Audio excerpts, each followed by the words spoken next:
Arif i Tajib dugogodišnji su prijatelji. Umirovljeničke dane najčešće provode u šetnji. Pozorno prate svaku informaciju koja se tiče mirovina, jer kako kažu, nijednog se mjeseca ne isplaćuje istog datuma.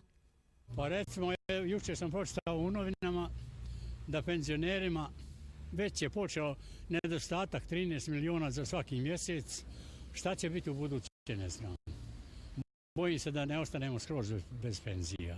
Moja supruga ima penziju i ja imam penziju, a nešto i od djece, pa možemo živjeti, ne gladujemo.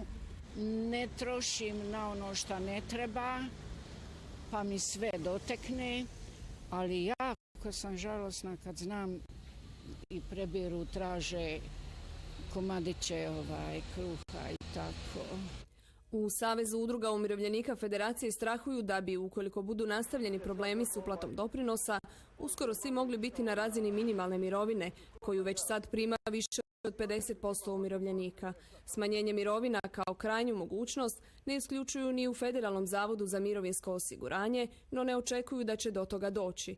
U zavodu tvrde kako umirovljenici ne trebaju strahovati da će biti upitna isplata mirovina, iako problema sa isplatom imaju odavno.